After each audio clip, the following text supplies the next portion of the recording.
The scent of desert sage and pine mingled in the dry Montana air as Gabriella Foster stepped off the train, her city shoes immediately gathering dust from the unpaved streets of Silverdale. It was 1883, and the promises of a fresh start after her father's death had driven her west with nothing but a deed to a dilapidated ranch and the determination not to fail. Gabriella shielded her eyes against the late afternoon sun, scanning the bustling frontier town. Men in dusty hats and women in practical calico dresses moved with purpose along the wooden boardwalks. This was nothing like Boston, where she'd spent her 23 years of life learning to play piano and host tea parties, skills that would serve her little purpose here. Miss Foster. A weathered man with a gray, streaked beard approached. "Name's Wilkins. I'm the land agent who wrote to you about your daddy's property." Gabriella nodded, gathering her skirts to avoid the mud near the station platform. "Yes, Mr. Wilkins, I appreciate you meeting me." Wilkins eyed her traveling clothes, still too formal for the West, with skepticism. "Not sure what your father told you, but the Juniper Creek Ranch ain't exactly well-maintained. Been sitting empty since he won it in that poker game 5 years back." "He mentioned it was a modest property," Gabriella said, trying to keep her voice steady. Wilkins barked a laugh. "Modest is kind. It's 30 acres of trouble, miss. Fences down, roof leaking, and the previous owner let the grazing fields go to seed. Your daddy paid taxes by mail but never set foot on it." Gabriella's heart sank, but she straightened her shoulders. "Nevertheless, it's mine now. I intend to make it work." "You'll need help," Wilkins said, leading her toward a waiting wagon. "No woman alone can manage that place."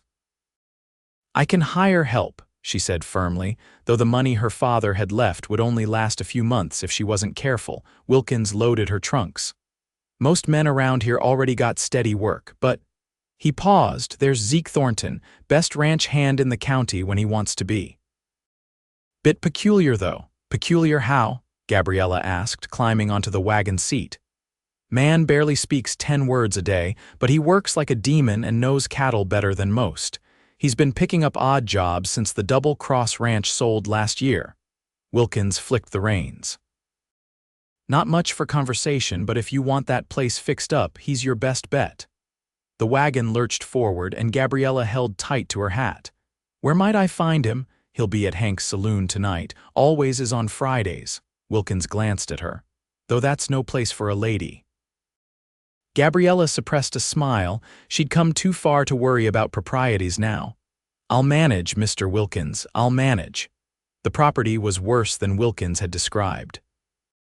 As the wagon pulled up to the small ranch house nestled against a backdrop of pine-covered hills, Gabriella's heart nearly stopped. The roof sagged dangerously on one side. 3 windows were boarded up. The barn leaned like a drunk against a fence post, and the fences, what remained of them, couldn't keep a determined rabbit contained, let alone livestock. "This is it," Wilkins said unnecessarily. "Juniper Creek runs along the back property line. Water's good, at least." Gabriella swallowed hard. "Thank you for the ride, Mr. Wilkins." The man helped unload her trunks onto the dusty porch. "Town's 5 miles that way. I'd offer to stay and help, but the wife's expecting me." "I understand," she said, though panic fluttered in her chest as the wagon pulled away, leaving her alone with the sound of wind through the tall grass and the occasional bird call. Inside, the house was a single main room with a stone fireplace, a small bedroom off to one side, and a rudimentary kitchen area. Everything was coated in dust, and evidence of mice was abundant, but the structure itself seemed sound beneath the neglect. Gabriella set to work immediately, using the remaining daylight to sweep and clean enough space to lay out her bedroll. She'd sleep on the floor tonight rather than risk whatever might be living in the old mattress in the corner. As darkness fell, she lit the oil lamp she'd brought in her trunk and sat on a wobbly chair, making a list of immediate needs. New windows, roof repairs, fencing materials, a bed, food supplies. The list grew until tears blurred her vision. "What have I done?" she whispered to the empty house. But crying wouldn't fix fences. Tomorrow, she'd find this Zeke Thornton and convince him to help her. With renewed determination, she marked Find Ranch Hand at the top of her list and underlined it twice. The following morning, Gabriella washed in the creek and changed into her simplest dress, though even that drew stares when she walked into Silverdale's general store.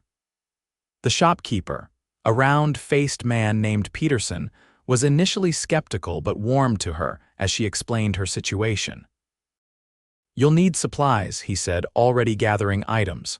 "Roof tar, nails, basic tools." "And information on Zeke Thornton," she added. Peterson's eyebrows shot up. "Thornton, what do you want with him?"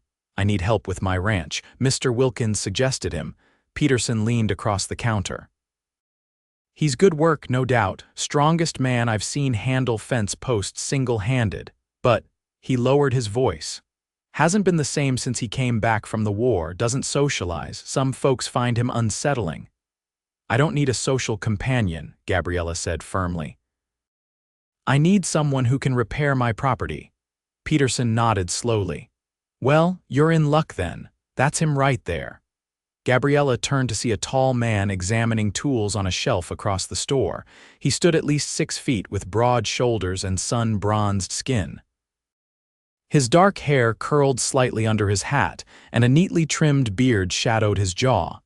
He moved with deliberate precision, turning a hammer over in hands that were scarred and calloused. She approached him directly.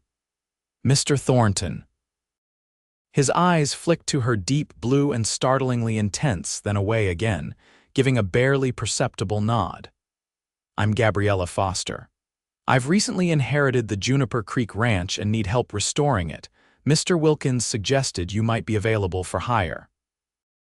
Zeke placed the hammer back on the shelf and regarded her silently. Just when Gabriella thought he might not answer at all, he spoke, his voice low and rough with disuse. "Not a one-person job." "I know," she said quickly. "I plan to work alongside you. I'm stronger than I look."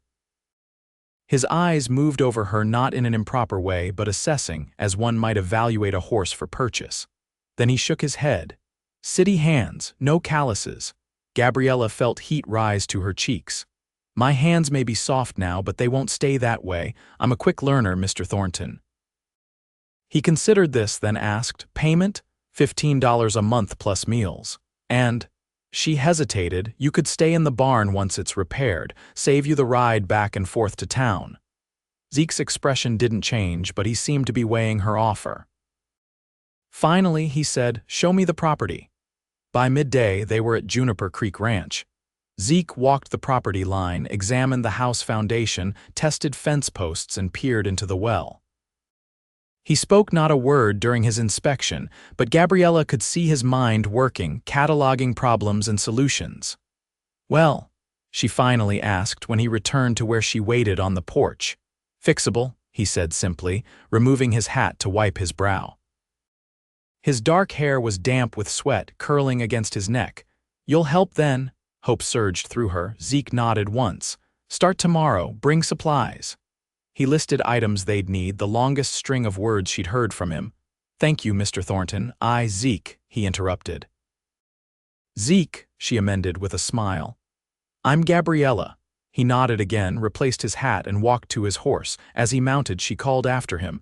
"Is there anything else I should know?" Zeke paused, considering.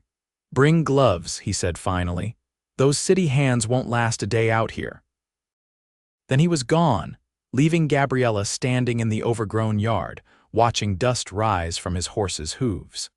Perhaps she'd made a mistake hiring a man who could barely sustain a conversation. But something told her that what Zeke Thornton lacked in words, he made up for in knowledge and skill. She'd just have to learn to listen differently. True to his word, Zeke arrived at dawn the next day, riding a sturdy bay gelding and leading a pack horse laden with tools.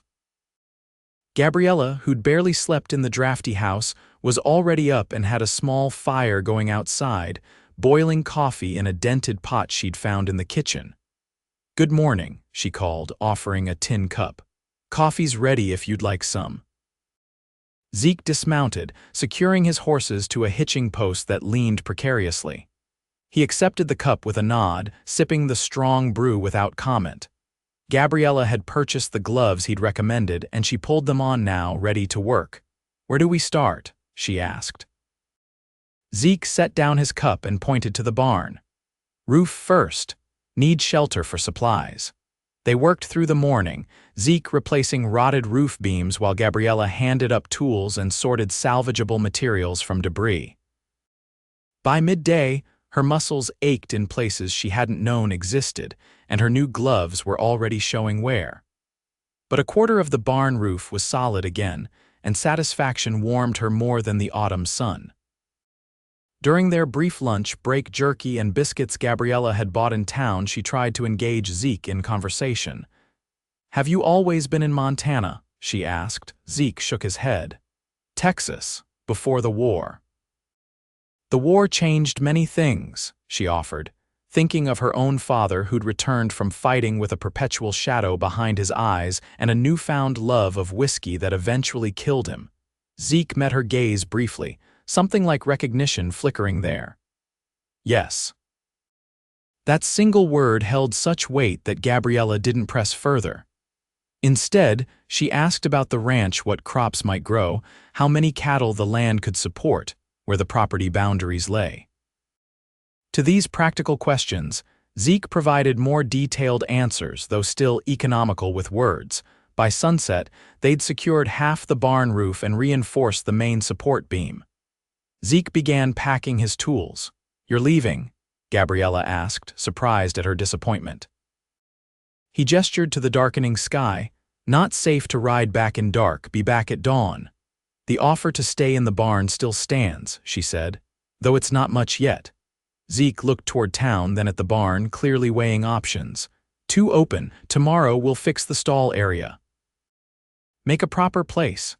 Gabriella nodded, understanding his reluctance to sleep exposed to the elements. "Tomorrow, then." As he rode away, she realized she'd learned more from what Zeke didn't say than from his actual words. His careful inspection of sight lines around the property, the way he tensed at unexpected sounds, how he positioned himself with his back to walls, all spoke of a man still fighting battles in his mind. In the weeks that followed, they fell into a rhythm. Each morning, Zeke would arrive as the first light touched the eastern hills. They would work together on whatever task he deemed most pressing: the barn roof, the house windows, clearing debris from the creek that had been dammed with fallen branches. Gabriella's hands developed calluses, her skin browned under the sun, and her city dresses were replaced by practical skirts and blouses she could move in. She learned to anticipate Zeke's needs, handing him tools before he asked, bringing water when the sun was high. For his part, Zeke seemed to relax marginally in her presence. His sentences occasionally stretched to 5 or 6 words. Once, when a beam nearly fell on Gabriella and he pulled her clear just in time, he'd asked, "You hurt?" with such genuine concern that she'd been momentarily speechless. "No," she'd assured him, aware of his hand still on her arm, strong and steady. "Thanks to you." He'd nodded and returned to work, but something had shifted between them, a fragile thread of trust beginning to form. The first fence they tackled was along the road leading to the property. It had completely collapsed in places, posts rotted through or broken by winter storms. Zeke showed her how to dig post holes, how deep they needed to be, how to test if a post was too damaged to reuse. "Always sink them deep," he said, demonstrating. "Set them right the first time." Gabriella watched his hands as he worked, powerful yet surprisingly gentle with the weathered wood, as if respecting the years it had already given in service. There was something mesmerizing about the way he could split a log with a single swing of the axe, then carefully shape the top with a drawing knife to fit perfectly with the cross beams. By the end of the second week, the barn was weather-tight, with a small corner partitioned off where Zeke had begun sleeping rather than making the daily ride from town. The house had new glass in 3 windows, and the worst of the roof leaks were patched. And a straight length of fence stood proudly along the main approach to the ranch. One evening, as they sat on the porch steps, eating a simple dinner of beans and cornbread, Gabriella broke their comfortable silence. My father never told me about this place, she said, watching the sunset paint the hills gold and crimson. He won it in a card game but never visited. I only learned of it after he died. Zeke listened, his eyes on the distant mountains. I think he meant it as a joke, she continued. The proper Boston girl inheriting a wilderness ranch, his last laugh. Zeke turned to look at her, his expression unreadable in the fading light. Why stay? It was a fair question. Why had she come to this harsh, beautiful place? Why struggle each day against the elements and her own limitations? Because I have nothing else, she admitted. And because I've never owned anything before, not really. Everything belonged to my father. This land, broken as it is mine. I want to make something of it. Zeke nodded slowly, understanding in his eyes. After a moment he said, good land. Worth the work. Coming from him, it felt like high praise. Gabriella smiled, suddenly aware of how close they sat, their shoulders nearly touching on the narrow steps. Thank you, she said softly, for helping me. I couldn't do this alone. Zeke's eyes held hers for a moment longer than usual. Not alone now, he said quietly, then stood and carried his plate inside, leaving Gabriella with a strange flutter in her chest that had nothing to do with exhaustion. As October gave way to November, the urgency of their work increased with the threat of winter snows. They focused on the remaining house repairs, patching the roof completely, repairing the stone chimney, reinforcing the kitchen door that swelled and stuck in damp weather. Gabriella had begun riding into town weekly for supplies, becoming a familiar sight to the townspeople who watched her transformation from city lady to rancher with varying degrees of approval. Some, like Mrs. Peterson at the general store, offered advice and encouragement. Others, particularly the banker Mr. Holloway and his wife, made their disapproval clear with snide remarks about women attempting men's work and impropriety regarding her arrangement with Zeke. Gabriella ignored them. The ranch was showing progress that even the most skeptical couldn't deny. And if her heart beat faster when Zeke's hand accidentally brushed hers, or when she caught him watching her with an intensity that made her breath catch well, that was her business alone. One morning in mid-November, Gabriella woke to find snow dusting the ground and Zeke already at work on the northern fence line. This section protected the main grazing pasture where she hoped to eventually keep cattle. It had been particularly neglected, with whole sections missing and others collapsed under the weight of fallen trees. She brought him coffee and biscuits, trudging through the light snow. You started early, she said, handing him the steaming cup. Zeke nodded toward the mountains where darker clouds gathered. Storm coming. Need to finish this section. They worked together through the morning, Gabriella holding post steady while Zeke drove them deep into the increasingly frozen ground. By midday, the wind had picked up, carrying the promise of more snow. We should head back, Gabriella suggested, her fingers numb despite her gloves. Zeke shook his head, pointing to the remaining unfenced gap. 5 more posts, can't leave it open, he was right. If they left now, their morning's work would be wasted. Animals could still get through, and the next storm might bury their carefully laid materials. So they continued, working faster as the snow began to fall more heavily. By the time they drove in the last post, visibility had dropped significantly. Gabriella could barely make out the ranch house through the swirling white. We need to hurry, she said, gathering tools. Zeke took her arm, his grip firm through her coat. Stay close. Easy to get turned around in this.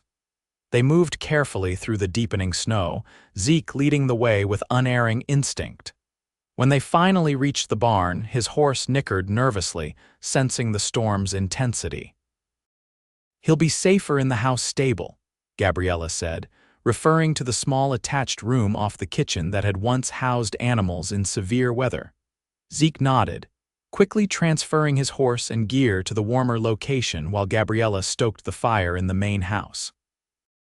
When he entered, stamping snow from his boots, his face was red with cold snowflakes melting in his dark hair.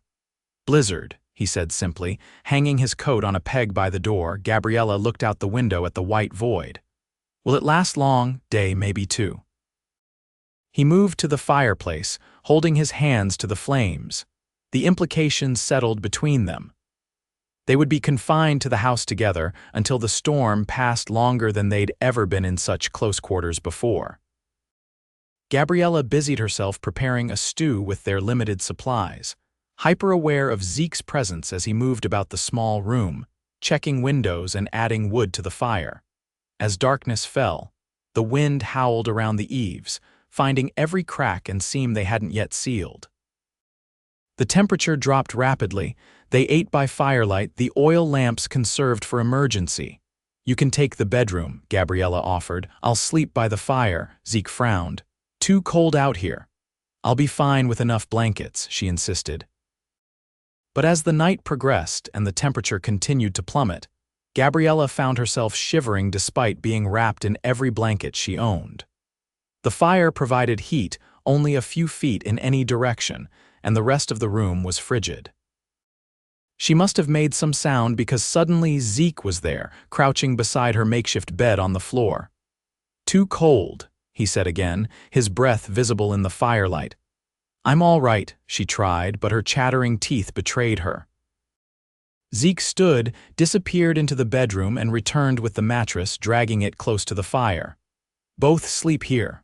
Warmer." Gabriella started to protest, then stopped. He was right, it was practical, not improper. They were fully clothed, and freezing to death for the sake of propriety seemed foolish. "All right," she agreed, moving to help him arrange the mattress. They lay side by side, a respectable distance between them, both staring at the ceiling as the fire cast dancing shadows. Despite the awkwardness, Gabriella felt warmer already, partly from Zeke's body heat and partly from a flush that had nothing to do with the fire. "Thank you," she said softly, "for finishing the fence today and for—" She gestured vaguely at their arrangement. Zeke turned his head to look at her, his profile strong in the firelight. "Sleep," he said, but his voice was gentle. Sometime in the night, Gabriella woke to find herself curled against Zeke's side, his arm around her shoulders. She should have moved away, but the warmth and security of his presence made her stay. His steady breathing told her he was asleep, his face relaxed and younger looking without its usual watchful expression. In that moment, something shifted in her heart, a recognition that her feelings for this quiet, steadfast man had grown into something deeper than gratitude or friendship. But she closed her eyes and pushed the thought away. Zeke had given no indication he saw her as anything but an employer, and she wouldn't risk the partnership they'd built by revealing feelings he didn't share. The blizzard lasted 2 days, confining them to the house. They passed the time with necessary indoor tasks, mending tools, planning spring planting, and taking inventory of supplies. Zeke spoke more during those 2 days than he had in all the previous weeks combined, though still far less than most men.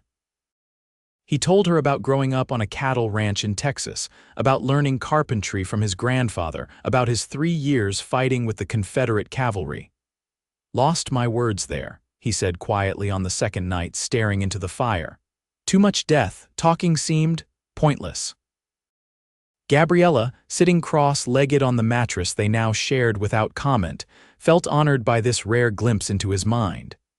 "Does it bother you when others talk too much?" she asked, suddenly self-conscious of her own chatter. Zeke's eyes found hers unexpectedly warm. "Not you." Those 2 words, so simple yet so direct, made her heart skip. Before she could respond, he added, "You listen right, with your eyes, not just ears." It was perhaps the most poetic thing she'd ever heard him say, and Gabriella found herself blinking back sudden tears. "I think that's the nicest compliment I've ever received." A hint of a smile touched Zeke's lips, another rarity that transformed his stern features into something approaching handsome. Then he stood and added another log to the fire, the moment passing like the shadows on the wall.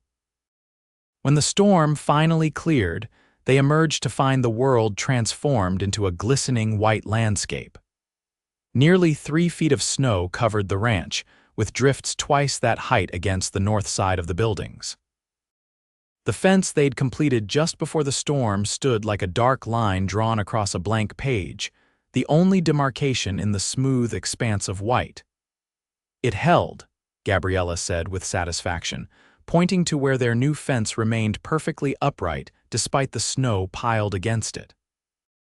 Zeke nodded, a quiet pride in his expression. "Set them deep," he reminded her. They spent the day clearing paths to the barn and digging out drifts that blocked doors and windows. The physical labor was welcome after being confined indoors, though Gabriella found herself unexpectedly missing the intimacy of their shared space by the fire. That evening, with separate sleeping arrangements restored now that the temperature had moderated, Gabriella felt an emptiness she hadn't anticipated. She lay in her bedroom, listening to Zeke move quietly in the main room, and wondered if he felt it too, this strange new distance between them that had nothing to do with physical space. The winter months passed in a rhythm dictated by weather and necessity.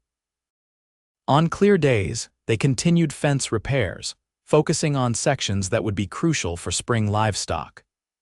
During storms, they worked indoors or in the barn, preparing for the ranch's future, building feeding troughs, repairing tack, constructing chicken coops. Christmas came and went with little fanfare, just a special dinner Gabriella prepared and a small gift exchange.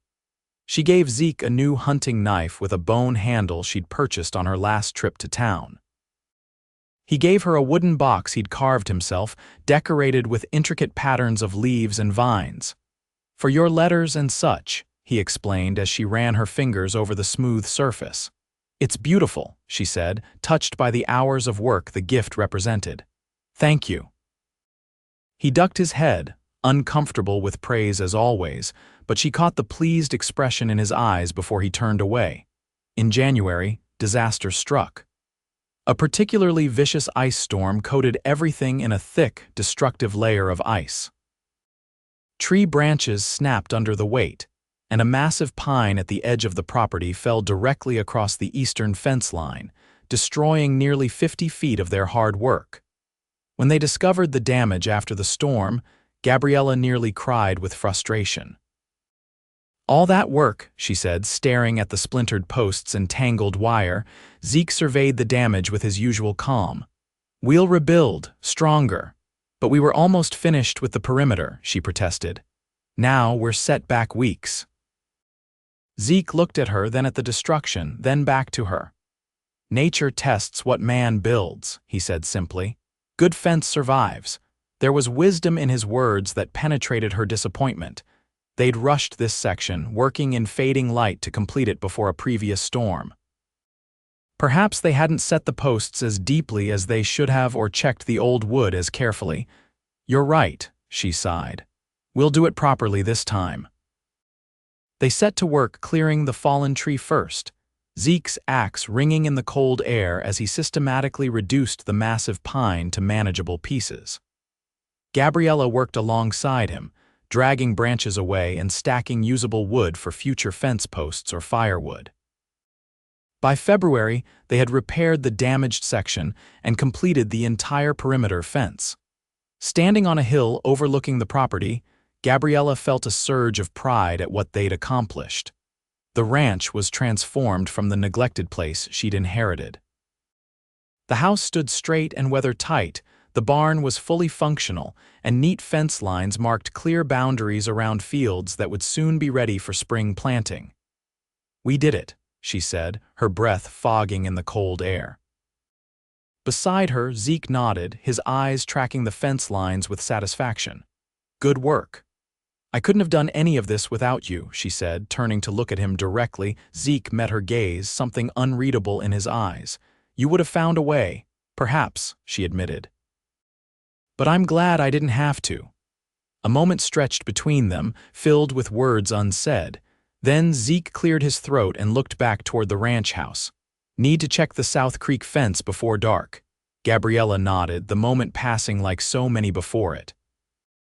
Yet as they walked back down the hill, she found herself wondering what might have happened if she'd been brave enough to say what was truly in her heart. With the major repairs completed, their work shifted toward preparation for spring. Zeke taught Gabriella how to identify the best soil for different crops, where to plant the kitchen garden to get maximum sunlight, how to estimate when the creek might flood, and which pastures to keep animals away from during those times. In town, rumors had begun to circulate about the nature of their arrangement. Mrs. Peterson warned Gabriella gently during one supply trip. "Folks are talking, dear," she said, measuring coffee beans into a paper sack. "A young woman alone with a man out there, it doesn't look proper."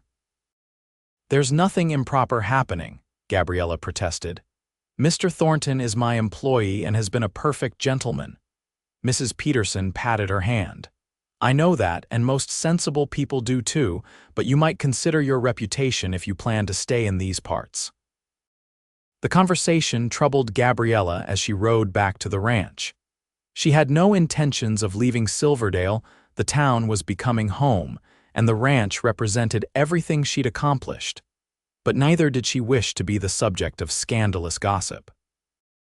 She mentioned the conversation to Zeke that evening as they repaired harnesses in the barn. "Mrs. Peterson says people are talking about us," she said, keeping her tone light. "Apparently, we're causing quite a scandal." Zeke's hands stilled on the leather he was working. "Want me to leave?" "No." The word came out more forcefully than she intended. More calmly, she added, "No, that's not what I want at all. I just thought you should know what's being said." He considered this, his expression unreadable. "Could hire more hands for appearance." "We can't afford that yet," she sighed. "Besides, I don't care what people think." "Do you?" Zeke returned to his work, his movements deliberate. "Only care what you think." The simple statement hung in the air between them, loaded with meaning Gabriella wasn't sure how to interpret. Did he care as an employee concerned about his employer's opinion? Or was there something more behind those 5 words? Before she could find the courage to ask, a commotion outside drew their attention. They stepped out of the barn to find 3 riders approaching the banker, Mr. Holloway, and 2 men Gabriella recognized from town but couldn't name. "Miss Foster," Holloway called, his tone falsely cordial, "we've come to discuss a business proposition." Gabriella moved to meet them, aware of Zeke close behind her, a solid presence at her back. "Mr. Holloway." "This is unexpected." The banker dismounted, his expensive coat and polished boots a stark contrast to the working ranch. "I'll be direct, Miss Foster. The bank is prepared to offer you a fair price for this property, save you the trouble of trying to run it yourself." Gabriella stiffened. "The ranch isn't for sale." Holloway's smile tightened. "Be reasonable.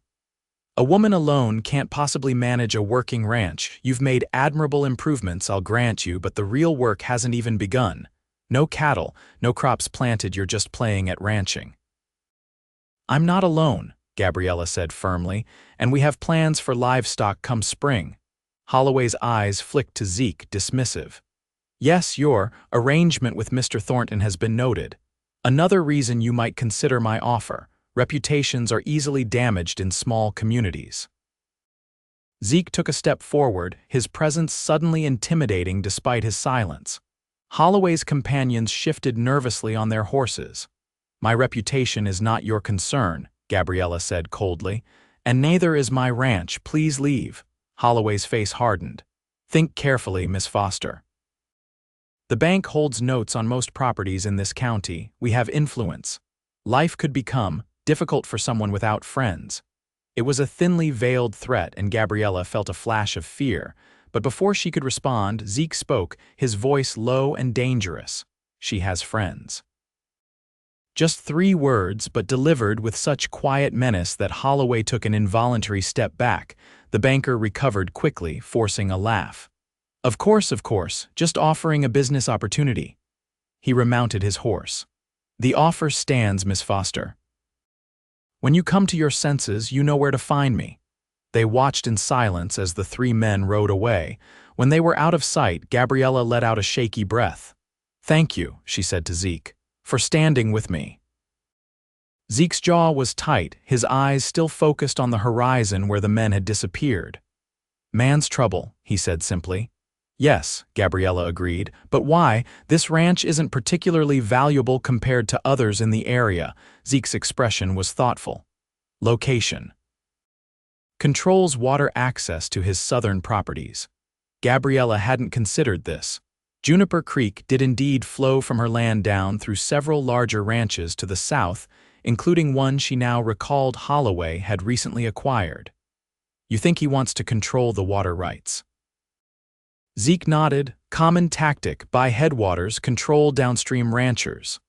Well, he can't have it, Gabriella said firmly. This is my home now. Something softened in Zeke's expression at her words. Yes, your home. The exchange with Holloway marked a turning point. Suddenly, their work took on new urgency, not just to make the ranch functional, but to establish Gabriella's legitimate claim as a serious rancher who couldn't be intimidated or dismissed. In March, with the first signs of spring thawing the frozen ground, Zeke surprised her by arriving one morning with 6 head of cattle, 4 heifers, and 2 young bulls. Where did these come from?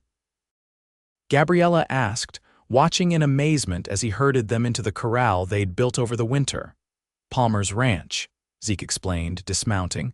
Old debt he owed me, figured it was time to collect. Gabriella moved closer to examine the animal's healthy young stock with good conformation. They're perfect, she said, genuine emotion catching in her throat. Our first livestock. Zeke removed his hat, running a hand through his hair in a gesture she'd come to recognize as discomfort with praise. Start small, grow our own herd, our herd.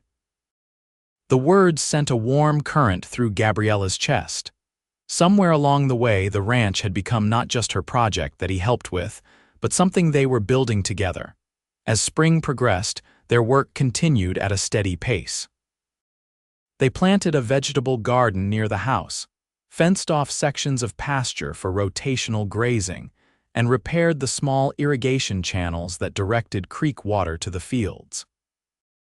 Gabriella ordered chickens from a farm down the valley, and soon a small flock was established in the coop Zeke had built. Each improvement, each new addition to the ranch, felt like a statement, a declaration that Juniper Creek Ranch was not only surviving but thriving. Gabriella wrote to her aunt in Boston, describing their progress and including a careful sketch of the property as it now appeared. She found herself downplaying the difficulties and threats from Holloway, focusing instead on the satisfaction of building something meaningful. What she didn't write about was the growing feeling in her heart whenever Zeke was near. How she watched him work, mesmerized by the play of muscles under his shirt as he split wood or drove fence posts. How their hands would sometimes touch when passing tools, sending sparks of awareness through her that had nothing to do with static electricity. How she'd begun to read the minute changes in his expression, learning a language few others would notice: the slight crinkle at the corners of his eyes when he was pleased, the barely perceptible softening of his mouth when she made him almost smile, the tightening of his jaw when he was concerned.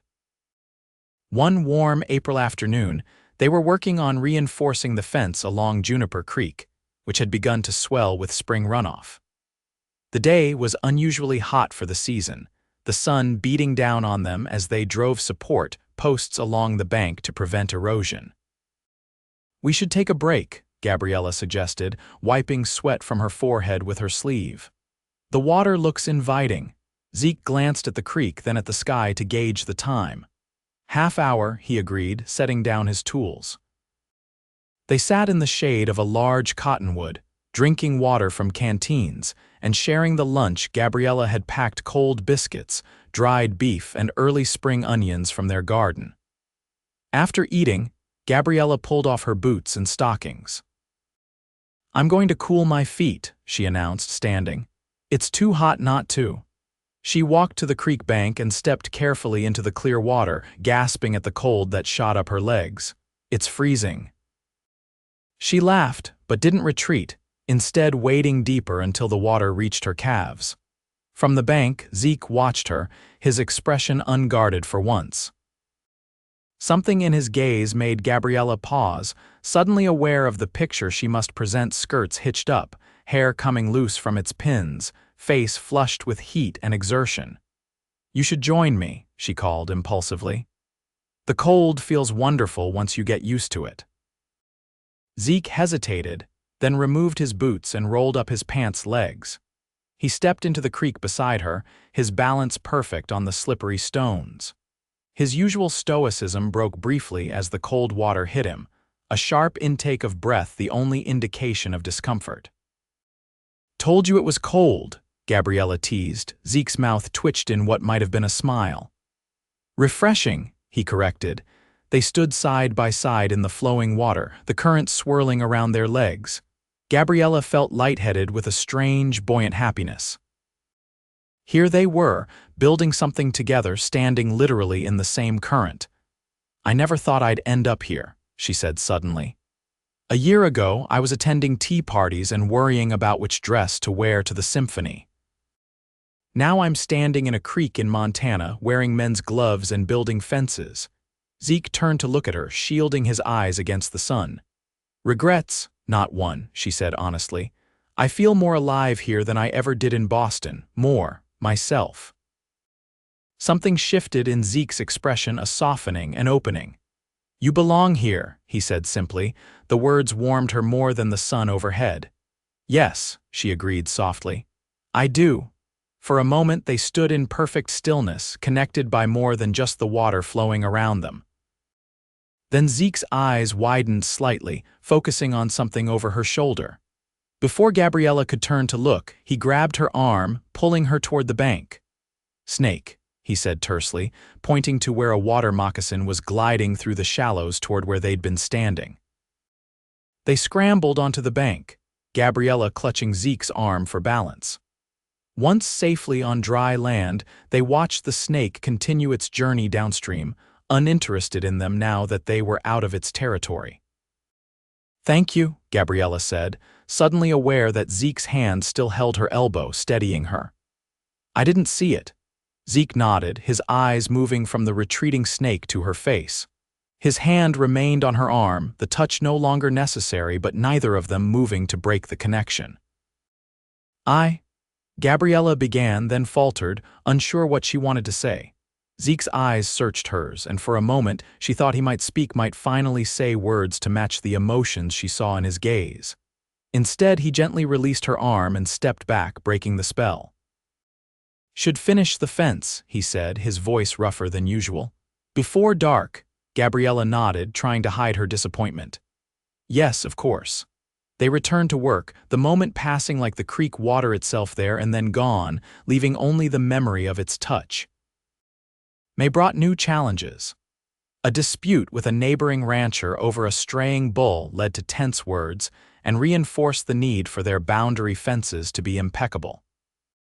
A late frost threatened the young vegetable plants, requiring Gabriella and Zeke to spend a night covering them with every spare cloth they owned. And Holloway continued his campaign of subtle pressure, raising the freight charges for supplies coming to the general store and suggesting to other ranchers that doing business with Juniper Creek might not be in their best interest. Through it all, Zeke remained a steady presence, working from dawn to dusk, teaching Gabriella the skills she needed, standing firm against outside threats. Their partnership deepened, each understanding the other's strengths and compensating for weaknesses without need for discussion. And if sometimes Gabriella caught Zeke watching her with an expression that made her heart race, or if their hands lingered when passing tools or dishes, neither of them acknowledged it aloud. The unspoken feeling between them grew like the spring grass, gradually but persistently, impossible to ignore yet somehow contained within the safe boundaries of their working relationship, until the night of the fire. It began innocently enough, a campfire built by travelers passing through, carelessly left smoldering as they moved on. With the dry conditions of late spring, it didn't take much for wind to scatter embers into the tall grass near the southern boundary of the ranch. By the time Gabriella and Zeke noticed the smoke, flames were already racing toward their nearest pasture. "The cattle," Gabriella gasped, spotting the fire from the porch where they'd been eating supper. They sprang into action without discussion, Zeke racing for the horses while Gabriella grabbed buckets and blankets. They rode hard toward the southern fence line, where their small herd grazed in the path of the advancing flames. The fire moved faster than Gabriella had imagined possible, consuming the dry grass with hungry orange tongues. Smoke billowed into the evening sky, turning the sunset blood red. When they reached the cattle, the animals were already nervous, sensing the danger though the fire was still half a mile away. "Drive them north," Zeke shouted over the distant roar of flames, one of the few times she'd heard him raise his voice. "I'll try to make a fire break." Gabriella nodded, turning her horse to begin herding the frightened cattle away from danger. Zeke rode parallel to the fire line, dragging a heavy chain behind his horse to tear up the grass and create a barrier the flames couldn't easily cross. For an hour, they worked desperately, Gabriella moving the livestock to safety while Zeke fought to contain the fire's spread. Other ranchers arrived, alerted by the smoke visible for miles, bringing men and equipment to help battle the blaze.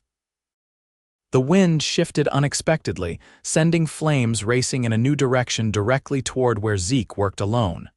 Gabriella, returning after securing the cattle in the north pasture, saw the danger before he did. "Zeke," she screamed, spurring her horse toward him. "Behind you." He turned just as a wall of flame leapt the partial firebreak he'd created. In seconds, he was surrounded, his horse rearing in panic as fire circled them. Without hesitation, Gabriella rode straight toward the flames, her heart in her throat. What happened next seemed to unfold in slow motion. Zeke's horse bolted, throwing him to the ground. Gabriella reached the edge of the fire, searching desperately for a path through. She glimpsed Zeke on his feet, stumbling toward her through smoke and flame. Then something exploded, a pocket of sap in a burning juniper bush, and she lost sight of him completely. "Zeke," she screamed again, dismounting and preparing to run into the inferno herself. Strong hands grabbed her from behind one of the neighboring ranchers. "You can't go in there, miss." "It's suicide, let me go," she fought against his grip. "He's in there." Before the argument could continue, a shape emerged from the smoke. Zeke, his clothing singed, face blackened but alive. He staggered toward them, coughing violently. Gabriella broke free and ran to him, catching him as he stumbled the last few steps. "You're alive," she sobbed, supporting his weight. "I thought I'd lost you." Zeke's arms went around her, holding her tightly despite his obvious pain. "Not lost," he managed between coughs. With help from the other ranchers, they got Zeke back to the house. The fire was eventually contained, burning itself out against the creek to the east and the fire breaks established to the north and west. The damage was significant, nearly 60 acres of pasture destroyed, a section of fence completely gone, and the small storage shed near the southern boundary reduced to ashes, but the house, barn, and livestock were safe. Gabriella cleaned and bandaged Zeke's burns, painful but not severe, mostly on his hands and forearms where he'd protected his face from the flames. His lungs had suffered from the smoke, leaving his already minimal speech even more restricted as coughing interrupted his few words. She worked in silence, gently applying salve to the angry red marks on his skin. When she finished with his arms, she moved to a small burn on his temple, her fingers trembling slightly as they brushed his hair aside. "I was so afraid," she admitted quietly, focusing on her task to avoid his eyes. "When I couldn't see you in the flames." Zeke captured her hand with his bandaged one, stilling her movements. The touch forced her to meet his gaze. "Gabriella," he said, her name rough in his smoke-damaged voice. Something in the way he said it, like a prayer, like a promise, broke the careful restraint she'd maintained for months. Tears spilled down her cheeks. "I can't lose you," she whispered. "I just can't." Zeke's eyes never left hers as he slowly, deliberately raised her hand to his lips and pressed a kiss to her palm. The gesture, so tender and yet so clear in its meaning, stole her breath. "Won't lose me," he promised, his voice barely audible but his meaning unmistakable. Gabriella leaned forward, resting her forehead against his, careful of his injuries. They stayed that way for a long moment, breathing together in the quiet house, the smell of smoke still clinging to their clothes and hair, the unspoken finally acknowledged between them. When she finally pulled back, Zeke's eyes were clearer than she'd ever seen them, all the shadows and barriers gone, leaving only honest emotion. He didn't need words to tell her how he felt. It was written in every line of his face, in the gentle way he held her hand, in the fence posts he'd driven deep into the earth to protect what was hers. "Rest now," she said softly, reluctantly pulling away. "We'll talk more tomorrow." Zeke nodded, his eyes already growing heavy with exhaustion and the pain-relieving herbs she'd given him. As she turned to leave, his hand caught hers once more. "Stay," he said simply. So she did, pulling a chair beside his bed, holding his hand as he drifted to sleep. The touch anchored them both, a promise of things to come, when words would no longer need to stand in for feelings too deep to express. The days following the fire brought the community together in a way Gabriella hadn't experienced before. Neighboring ranchers arrived to help clear debris and rebuild the burned section of fence. Women from town brought food and supplies. Even the weather cooperated, sending a gentle rain that helped extinguish lingering hot spots and began the process of healing the scorched earth. Through it all, something had fundamentally changed between Gabriella and Zeke. They still worked side by side, still communicated more through shared glances and intuitive understanding than lengthy conversation, but the barrier that had kept them carefully apart was gone. When their hands touched now, neither pulled away. When Zeke helped Gabriella mount her horse, his hands lingered at her waist. When evening came, they sat closer on the porch steps, shoulders touching as they watched the sunset. They hadn't spoken directly of feelings or future plans. Zeke's injuries were healing, but talking remained painful for him, and Gabriella didn't push. She knew now that his silence wasn't rejection or disinterest, it was simply his way. And she'd learned to read the language of his actions, to understand that when he rode 10 miles to get her favorite peppermint candy from the general store, or carved her a perfect replacement handle for her garden trowel, or spent hours repairing the special fence section where her favorite wildflowers grew, he was saying things more eloquent than words. A week after the fire, they rode out together to inspect the southern boundary. New grass was already sprouting in the burned areas, tender green shoots pushing through the blackened earth. The fence had been rebuilt, stronger than before, with extra posts at vulnerable points. They dismounted near Juniper Creek, which had helped stop the fire's spread. The late afternoon sun cast long shadows as they walked along the bank, checking for any damage to the water flow that might affect their irrigation plans. "Nature heals itself," Gabriella observed, kneeling to examine the new growth. "It's remarkable how quickly life returns." Zeke nodded, surveying the landscape with a rancher's eye. "Good soil here. Fire can help sometimes, clears the old, makes way for new." Gabriella stood, brushing dirt from her skirts. "Is that what happened with us?" she asked, finding courage in the peaceful setting. "Did we need the fire to clear away what was holding us back?" Zeke turned to her, his expression serious. He seemed to consider his words carefully, not from reluctance to speak, but from desire to get them right. "Was already there," he said finally. "The feeling, fire just made it. Urgent, the feeling," Gabriella repeated softly. "You never said anything." Zeke gestured to the rebuilt fence line, the new posts standing straight and solid. "Tried to show you. Every day." Understanding washed over Gabriella like the golden sunset light. All those months of work, the carefully repaired windows that let in morning light to her bedroom, the reinforced kitchen door that no longer stuck in damp weather, the special care he'd taken with the garden fence, making it both functional and beautiful with decorative post caps he'd carved by firelight. And most of all, the fences, each one built with precision and care, protecting what was precious, defining the boundaries of home. "You were telling me all along," she said, wonder in her voice. "In every fence you mended." Zeke stepped closer, one hand rising to touch her cheek with calloused fingers that could drive posts through hard ground yet cradle her face with extraordinary gentleness. "Words don't come easy," he said, his voice low and rough. "But this does." He leaned down slowly, giving her time to pull away if she wished.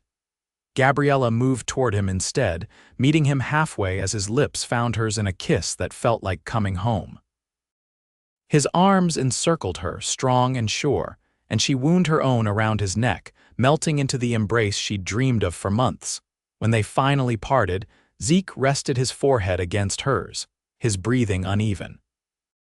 "Been wanting to do that since October," he admitted, the longest sentence he'd spoken all day. Gabriella laughed softly, joy bubbling up inside her. "Why did you wait so long?" "Needed to be worthy," he said simply. "Of you, of this place." "You've always been worthy," she whispered, stroking his bearded cheek. "From the first day when you looked at this broken-down ranch and said it was fixable, when everyone else saw only problems, you saw possibilities." Zeke smiled, then a real, full smile that transformed his serious face and made Gabriella's heart skip. "Like you," he said, "saw possibilities in you too." As the sun sank lower, painting the sky in shades of pink and gold, they walked hand in hand along the fence line they'd built together. Each post represented a day of shared work, each secure wire a promise of protection and commitment. What had started as a job had become something far more profound: a partnership, a home, a future taking shape between them like the new grass emerging from fire-cleared earth. "What happens now?" Gabriella asked as they reached the horses. "With us, I mean." Zeke helped her mount, his hands strong at her waist. When she was settled in the saddle, he looked up at her, his blue eyes clear in the fading light.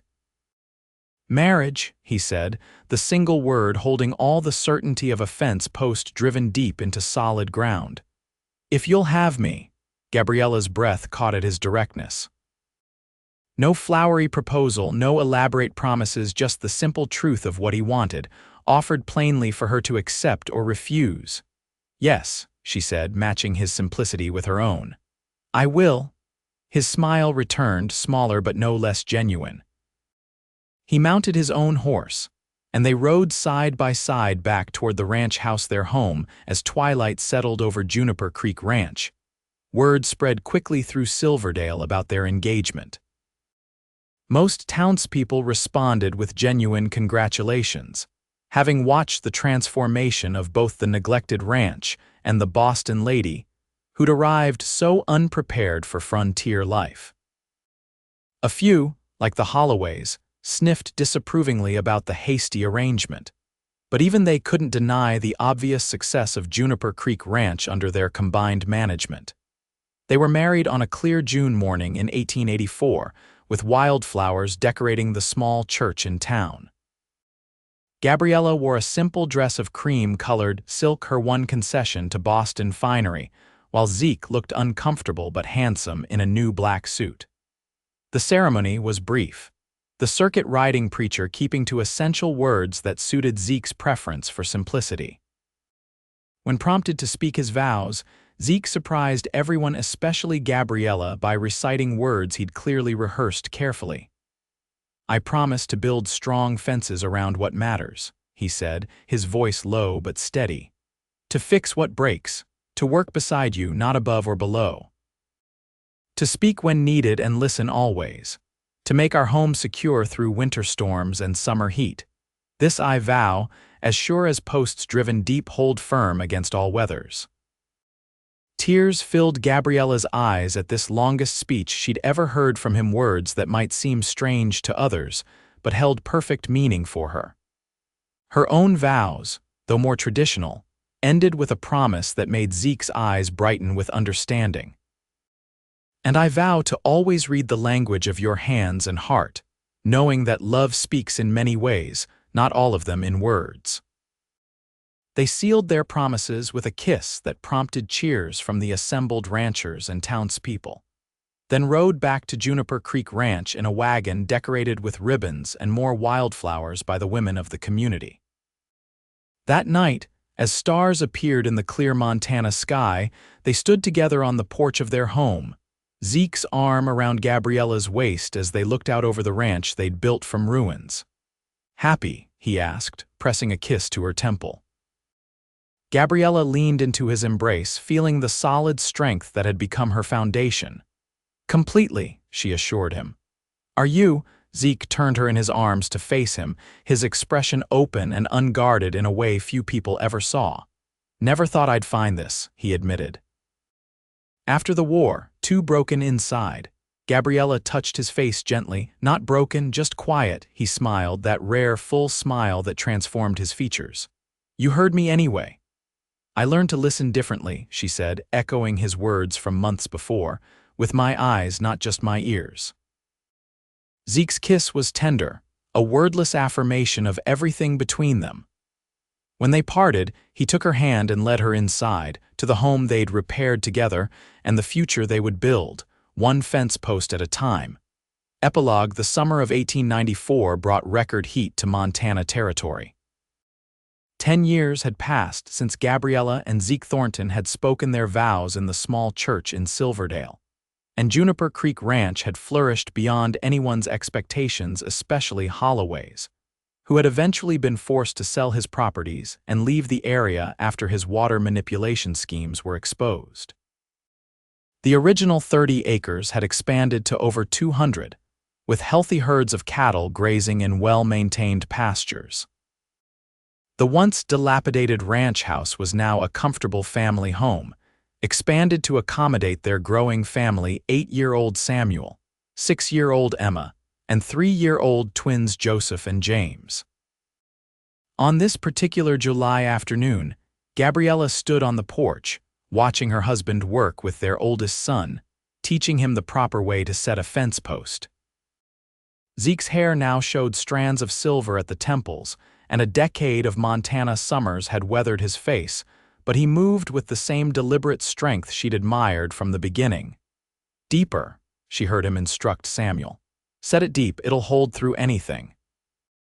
The boy nodded seriously, his face so like his father's, concentrated on the task. Though only 8, Samuel already showed Zeke's aptitude for working with his hands and his mother's determination. Emma sat nearby on a stump, her dark hair in braids, carefully whittling a small piece of wood under her father's occasional guidance. Though Zeke still spoke sparingly compared to most men, he had found his voice more easily with his children, especially when teaching them the skills he valued. The twins played in the yard under the watchful eye of Mrs. Martinez, their housekeeper who had joined the ranch 5 years earlier, when managing both the household and ranch work became too much for Gabriella alone. "Mama, look," Emma called, holding up her carving a rough but recognizable horse. "Papa showed me how to find the shape inside the wood."